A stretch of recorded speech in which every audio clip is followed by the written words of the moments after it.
Ahojte, vítajte v dnešnom videu. Naše prvé video bude teda podcast, skôr také hovoriace video, kde sa teda dnes budeme rozprávať o tom, ktorý hlodavec je najlepší pre vás. Dnes si tu ukážeme 5 hlodavcov, a to sú potkany, škrečky, pieskomilovia, degu-osmaci a morčiatka. Toto je teda 5 podľa mňa takých najčastejšie chovaných hlodavcov. Ešte možno myšky, ale myslím si, že myšky úplne asi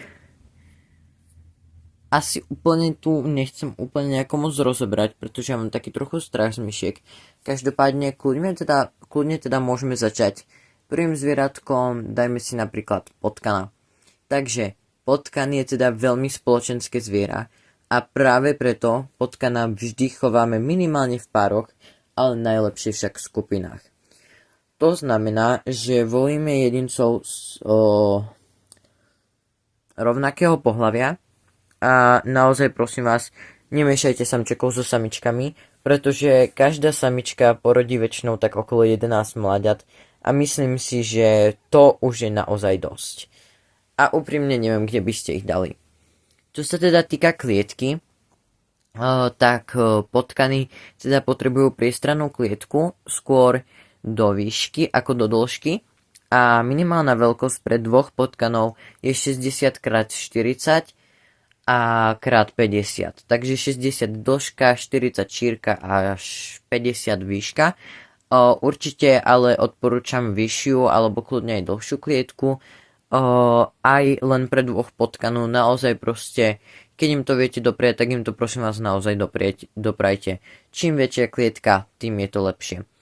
Čo sa teda týka stravy, tak väčšina teda našich hlodavcov, čo tu povieme, majú tú stravu celkom takú podobnú, ale čo sa teda týka potkanov, tak oni sú naozaj takí, že oni naozaj to všežravci niekedy berú až moc doslova. Čo sa teda väčšinou týka takých tých pamoskov, tak tie väčšinou teda práve sú skôr podľa mňa toho živočíšneho pôvodu, také chutnejšie pre nich teda. Samozrejme, kupujeme zmesi určené výhradne pre potkanov. Odporúčam vám napríklad Rad Nature od značky Verselaga alebo od značky Natureland. Sa mi zdá, že tam majú krmivo pre myšky aj potkany spoločne. A určite sa teda pozerajte po overených a odporúčaných značkách. Čo sa teda týka čerstvej stravy, tak určite ako väčšina hlodavcov môžeme dať nejakú zeleninu, nejaké listočky, púpavy napríklad a potom ešte nejaké druhy neexotického ovocia. Potom tu teda máme ďalšieho adepta a tým je škrečok. Škrečkovia sú výhradne samotári, na rozdiel od napríklad našich potkanov spomínaných. Škrečkovia sú či už džungarskí, či už roborovskí, či už kambelovskí, či už sírsky, sú výhradne samotári. Áno, veľa ľudí si myslí, že práve škrečkovia kambelovi a roborovskí sú nejakým spôsobom spoločenský, ale verte mi, ja som raz mala 2 roborovských škrečkov v dostatočne veľkej ubikácii, mali tam všetko, čo potrebovali, samozrejme 2-krát, aby každý mal svoje útočisko a samozrejme jeden to schytal a vlastne tým pádom iba jeden prežil. Takže naozaj to neodporúčam. Čo sa teda týka škrečkov kambelových, tak tam veľa ľudí má s týmto pozitívnu skúsenosť, ale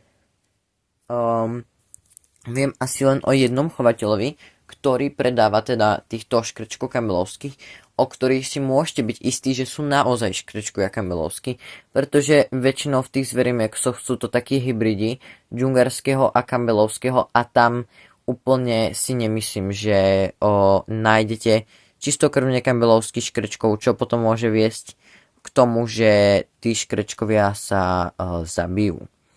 Samozrejme, niektorí škrečkovia sa nemusia vyslovene zabiť, ale minimálne teda budú sa biť a bude to pre nich veľmi stresujúce. Čo sa teda týka škrečkov sýrskych a čínskych, tak tí sú výhradne samotári a naozaj si na to treba dávať veľký pozor. Čo Čo sa teda týka klietky, tak pre tých menších škrečkov, čo sú teda roborovský, campbellovský, džungarský, tak pre nich je minimálny rozmer klietky 50x30x30, ale taký úplne, že ideálny je nejakých 70x40x30, hej. Akože tých 60 je podľa mňa taká tá zlatá stredná cesta, ale určite tých 50 cm x 30 x 30 nie je vhodné, ak viete tomu škrečku zabezpečiť väčší priestor, naozaj. Prosím vás, vždy im dajte väčší priestor. Čo sa teda týka škrečkov sýrskych, zlatých a čínskych, tak tam už treba zvoliť väčšiu ubikáciu. Minimálne rozmery sú 70x40x30. Samozrejme, čím väčšie, tým lepšie zase. Samozrejme zase sú to všežravci. Kupujeme zmesi od značky Natureland, Eurofarm, Verselaga, Nature a tak ďalej. Proste naozaj vždy nejaké kvalitné krmivo. Tieto značky odporúčam. Potom teda môžeme škrečkom dať nejakú tú zeleninku, niečo dobré, čo nájdeme na záhradke, napríklad nejaké pupavové listy, skorocel a sedmokráskové listy napríklad. No a potom samozrejme nejaké ovocie, kúsok jablčka, ale nikdy nevolíme teda citrusy u žiadnych hlodavcov, na to si teda treba dávať bacha. Tretieho adepta, tu máme teda pieskomila, môjho najobľúbenejšieho. Pieskomilovia sú veľmi spoločenské zvieratka a naozaj sa nikdy nemôže stať, že by sme mali len jedného pieskomila, pretože ako náhle máme len jedného pieskomila, treba dokúpiť druhého, alebo treba toho jedného darovať niekomu, alebo predať niekomu, kto má skupinku pieskomilov, alebo teda je zase jedného samého pieskomila a budú teda žiť aspoň dvaja. Čo sa teda týka veľkosti ubikácie, tak tam je to od nejakých 70x50x40 cm a to je z toho dôvodu, že pieskomilovia naozaj potrebujú veľa priestoru a hlavne teda nahrabanie. Pieskomilovia ako väčšina hlodavcov nepotrebujú úplne koliesko, čo si teda veľa ľudí myslí, pretože škrečkovia pieskomilovia tí majú takú teda dosť podobnú starostlivosť, by som povedala, ale kolotoč úplne nepotrebujú. Potrebujú veľkú vrstvu podostielky, najlepšie nejakú papierovú, v ktorej sa dobre hrabe a môžem použiť napríklad Katie Clean & Cozy alebo Carefresh. To sú také asi, ktoré nájdete na Slovensku v pohode. Alebo potom môžete nejaké kľudne objednať cez internet. Každopádne, čo sa teda týka krmiva, tak môžete dať samozrejme Verselaga Gerbil Nature alebo teda Natureland Gerbil. Každopádne ďalšie krmivá som vlastne ani určené, že priamo pre pieskomilov ani úplne nenašla na slovenskom trhu, takže neviem. Čo teda potom týka ďalších vecí, tak pieskomilá teda tiež obľúbujú aj seno. Radi si na ňom teda brusia zúbky, ale nemajú ho úplne podľa mňa vyloženie nutné, napríklad ako morčatá alebo osmáci, ku ktorým sa o chvíľku dostaneme. Ale každopádne si myslím, že je určite super im to seno poskytnúť. Aj vlastne sa v ňom môžu dobre zahrabať. Každopádne potom ešte určite bylinky sú super, tie tiež majú radi. Nejaká sušená zelenina, sušené ovocie môže byť podávané, samozrejme aj čerstvé. A ako aj u potkanu, aj u škrečkov nejaké proste skorocely, hej, pampeliškové listy a tak ďalej. Čo sa teda potom týka toho nejakých tých mýtov o pieskomiloch, tak tie si tu teda trošku tiež povieme, pretože to ma tak dosť zaráža, že veľa ľudí hovorí, že pieskomilá nepotrebujú vodu, ale práve, že pieskomilá tú vodu potrebujú. Proste je to pušný druh zvieratka a to znamená, že väčšinou proste aj tie bobky budú také trošku, ako by som to povedala, také vodnatejšie, pretože proste tí pieskomilia pijú veľmi veľa vody. Proste väčšinou, keď im dáte napájačku plnú, tak oni minimálne teda polku z nej vypijú, čo napríklad už škrečka sa nedá povedať, že by to tak bolo. A práve preto tí pieskomilia potrebujú tú vodu stále. aj teda keď sú puštné zvieratka, pretože oni majú takú tendenciu, že všetku vodu, ktorú vidia, tak ju proste chcú vypiť. Čo samozrejme ale není úplne na škodu. Tak a teraz sa presúvame ku ďalšiemu hlodavcovi, a to je teda degu osmák. Správny slovenský názov je ale degu čilský, pretože tento malý hlodavec pochádza z Chile. Každopádne, degu osmáci sú asi takí podľa mňa najexotickejší hlodavci, pretože cukrovka. Cukrovka je proste to, proti čomu väčšina chovateľov týchto malých hlodavcov bojuje, pretože degu osmáci sú známi tým, že vlastne nemôžeme im dávať žiadne ovocie a žiadne obilie, pretože potom môžu dostať cukrovku, ktorá je aj smrteľná. Každopádne, čo sa teda týka týchto hlodavcov, tak sú vlastne príbuzní morčatám a činčilám, na ktoré sa aj dosť podobajú. Podľa mňa oni naozaj vyzerajú ako taký mix morčaťa a činčily, čo je strašne rozkošné. Samozrejme, takisto ako činčily a takisto ako morčatá sú teda veľmi spoločenské zvieratka, preto nikdy nemôžeme mať samotného osmáka. Čo sa teda týka veľkosti klietky pre dvoch osmákov je 80 x 40 x 80 cm. Minimálna veľkosť pre dvoch osmákov. Je to celkom dosť, áno, ja viem, ale osmáci sú naozaj strašne moc aktívni a ten, kto ich má, tak vám určite tento fakt potvrdí a určite vám povie, že osmákom treba kúpiť čo najväčšiu klietku, ako je možné a samozrejme pár hodín priestoru, pár hodín voľného pobytu v nejakej izbe alebo v nejakej ohrádke určite ocenia. 70 až 70 až 90% stravy osmákov tvoria sena a drevo.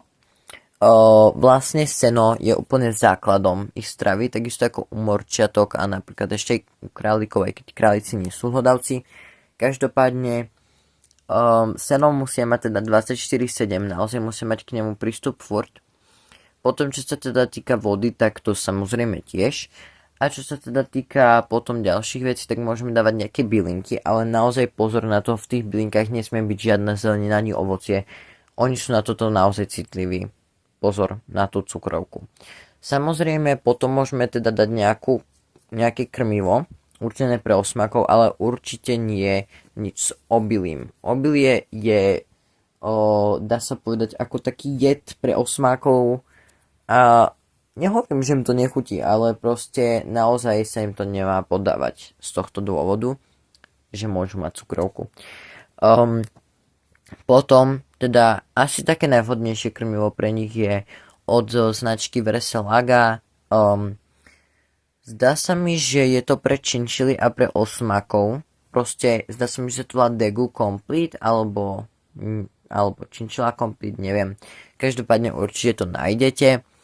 Toto krmivo je trošku drahšie, ale musím povedať, že veľa ľudí hovorí, že to ich osmakom naozaj chutí a že s tým nemali nikdy žiadne problémy a je to teda bezobilné, čo je super.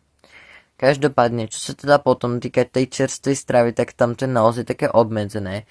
Ja to neodporúčam často pre osmakov, ale môžete raz za čas im dať nejaký pupavý list zase, skoro cel možno, hej, a ďalšie veci, ale musíte si to naozaj naštudovať dopredu, ale o týchto veciach je známe, že sú v pohode pre zvieratka. Podľa mňa ich na záhrade máte každý, kto má záhradu teda. Potom, čo sa teda týka ovocia, tak žiadne, ani jablčko, nie.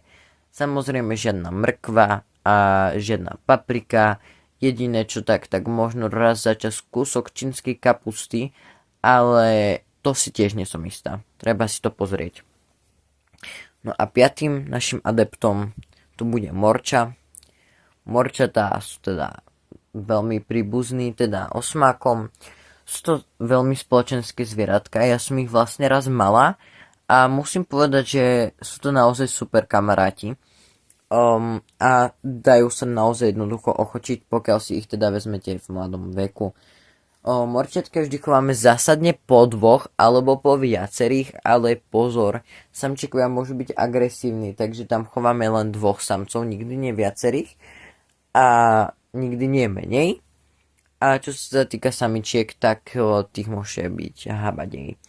Ale najviac sa teda odporúča, ak teda chcete zainvestovať, tak môžete kúpiť viac samičiek a jedného vykastrovaného samca, alebo teda jedného vykastrovaného samca a samičku a takto im to že vraj najlepšie klape.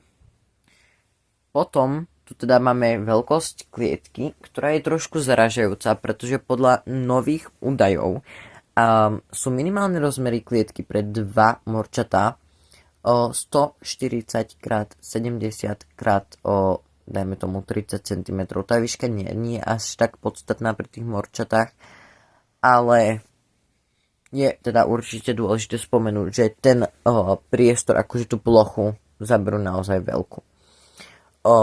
Morčatka majú základom stravy zase seno a to seno musí mať 24 hodín denne prístupné. Čo sa týka čerstvej vody, tak to tiež každý deň musí byť vymenená u všetkých týchto hlodavcov. A určite teda môžeme podávať nejakú zeleninku. Pri morčatách to je naozaj také pestré a je to teda úplne iné ako pri tých osmakoch. Môžeme aj nejaké ovocie, ale vždy teda pozor, žiadne tie citrusy a ani nejaké exotické ovocie. Ja odporúčam tak možno také uhorky, mrkvičku, papriku a tak ďalej. Určite potom zase tie pupavové listy, to moje morčatá úplne zbožňovali. Naozaj vám to odporúčam kľudne natrhať aj väčší kus toho a proste šupnúť im to do tej klietky. Do 5 minút je to fuč. Tak a to by teda bolo z dnešného našeho prvého podcastu všetko. Ja teda dúfam, že ste si ho užili a že sa vám páčil a vidíme sa na budúce. A dajte odber. Ahoj.